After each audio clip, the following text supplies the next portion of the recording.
soy un recién llegado, un recién alunizado, y probablemente sienta aquello tantas veces comentado de la diferencia horaria, la diferencia de estación del tiempo. Estoy como destemplado. Por eso voy a recuperar parte de lo que fue la presentación de este libro de Facundo en Buenos Aires, que fue la primera presentación. Y me toca además hacerlo como director de la colección de esta editorial que junto con nuestro amigo Jorge La Rosa llevamos desde el 2006 con una serie de libros que creo que intentan una conversación entre lo que mal se llama disciplinas y que todo el tiempo está atentado a poner en sus títulos la palabra entre, ¿no? Entre pedagogía y literatura, entre filosofía y pedagogía, entonces yo he tenido que hacer 2 o 3 lecturas diferentes del libro. La primera tenía que ver con decirle que sí desde un punto de vista editorial, ¿sí? De colección, que es otro tipo de sí al que uno establece como lector y sí diferente al que uno hace como colega, que es decir sí a que forma parte de una conversación de libros que ya había empezado hace mucho tiempo y al cual este libro se sumaría. Luego la lectura de presentación más específicamente, y por último la lectura de El insomnio del vuelo de ayer a la noche, que fue la más bonita porque fue la más desprendida. Yo diría que fue la más alucinante, si ustedes quieren, porque se da entre conversaciones a propósito de cuántos grados hace en Madrid, se da conversaciones a propósito de si me puede traer otro café. Es decir, entra a tallar ahí una idea de qué conversaciones estamos hablando. Entonces, si ustedes me permiten, yo lo que quisiera, también un poco a vuelo de pájaro, es contarles y leerles en un tono radial, si me permiten, una suerte de elogio de la conversación que surgió como reacción epidérmica una vez leído el libro. Es decir, bueno, muchos de nosotros funcionamos así, reaccionamos a la lectura de un libro con nuestra escritura. No por nada, ni para publicar, ni para ningún tipo de crédito en particular, sino simplemente porque es nuestra forma de reaccionar, ¿no? Algunos salen del cine y necesitan inmediatamente comentar la peli, y otros necesitamos no comentarla inmediatamente y escribir algo. Entonces, bueno, en eso se divide la especie humana, yo creo, más que entre derecha e izquierda, entre los que salen del cine y hablan y los que salen del cine y se callan, ¿verdad? Y los que fuman y tal. Bueno, pero ya el mundo ahí se vuelve diverso y no quería llegar a tanto. Entonces me gustaría eso, entregarles esa reacción escrita al libro, esa reacción del lector que escribe a propósito de un libro. Y como decían los abuelos cuando iban a leer un cuento, dice así: una conversación comienza cuando puede, en cualquier momento, y jamás acaba en tanto la memoria suele frágilmente recomponerla o reconstruirla en trozos que nunca serán transparentes con lo dicho. Una conversación no es lo mismo que un experimento de diálogo, según el cual las partes toman turnos, aguardan, preguntan y responden con una alternancia severa. Una conversación es la unidad mínima de una comunidad de amistades cuya síntesis es la afección, el tumulto, la sobreposición, el desborde. Una conversación no tiene tema específico. Si de verdad se conversa, enseguida el tema deriva hacia la deriva y su resultado es siempre la perplejidad al preguntarnos ¿de qué estábamos conversando? Una conversación es un conglomerado de rostros, gestos, voces. Es el cuerpo el que conversa, no el conocimiento previo. Una pregunta que al cuerpo y una posible respuesta lo inclina hacia adelante.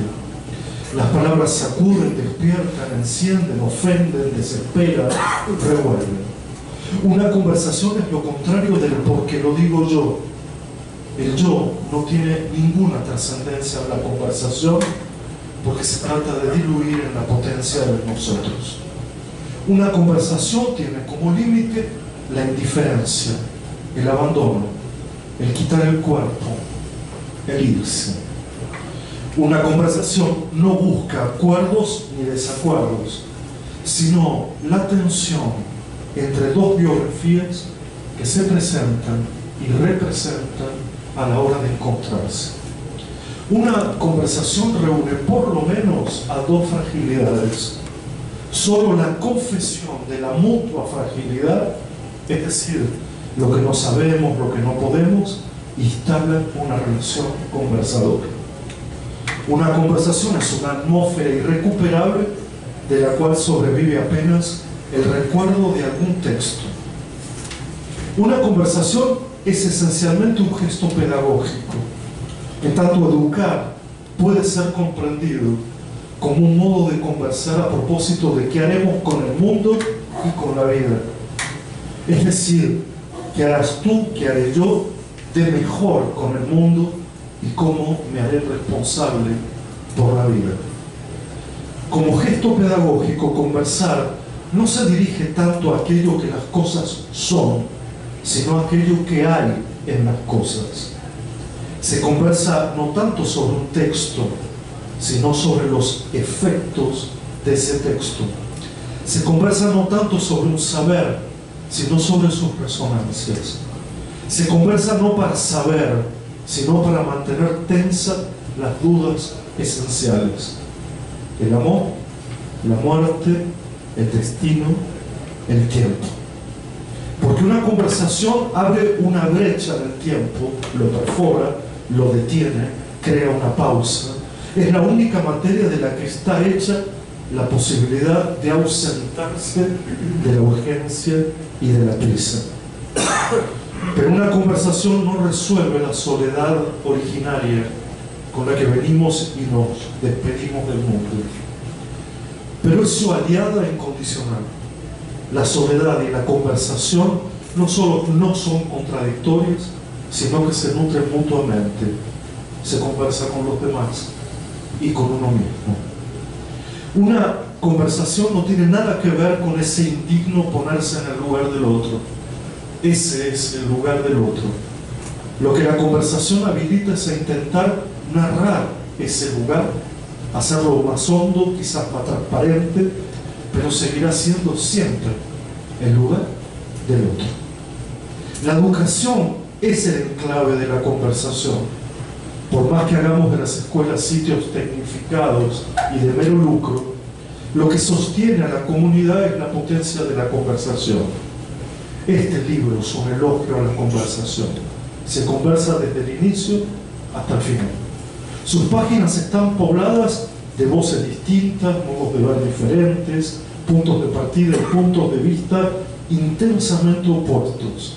Pero quien da lugar a la conversación es el autor, aquel que se propone convidar, invitar a determinados cuerpos a decir, desdecir y volver a decir. Porque una conversación no es apenas una toma de posición, es sobre todo una forma de exposición. Me expongo a la intemperie de la incomprensión, de lo intraducible, de lo que no soy capaz, y me expongo también a lo que vendrá. Es decir, me expongo a la otra exposición, y eso es pensar, exponerse a otra exposición. Pienso que este libro es una infinita conversación cuyas entrelíneas admiten que el lector también converse. no es un texto para mirar desde afuera, alejado, asistiendo a la conversación entre algunos especialistas cuya erudición no dejaría pasar a los lectores. Por eso la conversación es también una forma de lectura. No importa tanto lo que ya pensaba, lo que ya creía, lo que ya sabía, sino que puedo pensar, que puedo creer, que puedo saber a partir de su lectura. Pienso que este libro tiene tensiones, que a una afirmación le sigue la contradicción, que a una idea le continúa su opuesto, como si nada se sostuviera firme por más de un capítulo. Y está bien que así sea. Conversar tiene que ver con la inestabilidad del mundo y de sus ideas, con la sospecha, el extrañamiento, la alteridad. Esta tensión tiene un momento crucial a mi modo de ver, cuando casi al principio y casi al final, dos voces instalan con énfasis una idea de igualdad absolutamente distinta. Por un lado, la igualdad inicial, la igualdad primera, no la que se promete, sino aquella que se crea instantáneamente en el escenario cultural, educativo, aquella que yo he llamado la igualdad a primera vista. Una igualdad que enseguida se emparenta con la democracia, con lo común. Pero por otro lado hay un énfasis puesto en la necesidad de un maestro como centro de gravedad, de una figura agigantada, sin la cual no sería posible preguntar, ni aprender, ni conversar. Al final aprendemos de la igualdad o en la igualdad. Es una curiosa diferencia de acentuación. Este libro es un tesoro cuyo descubrimiento está en manos de los lectores. Quien lo lee creerá que asiste al espectáculo de una conversación entre otros, como si se tratara de una cuidada representación teatral clásica. Poco a poco se sentirá involucrado, conmovido, como si nada de lo que se escribiera en este libro nos hiciera indiferentes. Es un libro escrito de inscripciones, no de palabras. Porque una conversación no implica juzgar, no está regulada ni por la moral ni por la normalidad. Es una relación de los por qué y no del para qué. Porque estamos hechos de espectros de conversación. Y alguien ha propuesto este libro. Alguien a quien conozco, quiero y admiro. Alguien con quien me toca la suerte de compartir proyectos, viajes, afectos. Alguien que hace de la conversación un ritual no naturalizado y siempre inquietante. Ese alguien es Facundo, a quien dediqué estas torpes palabras de presentación de su libro, como si se tratara del deseo mismo de conversación. Difícil, interrumpido, lleno de incertidumbres, pero siempre hecho con el propósito irreductible de embellecer al mundo. Porque eso es una conversación. El instante en que el mundo parece y quizás sea mucho más bello que de costumbre. Muchas gracias.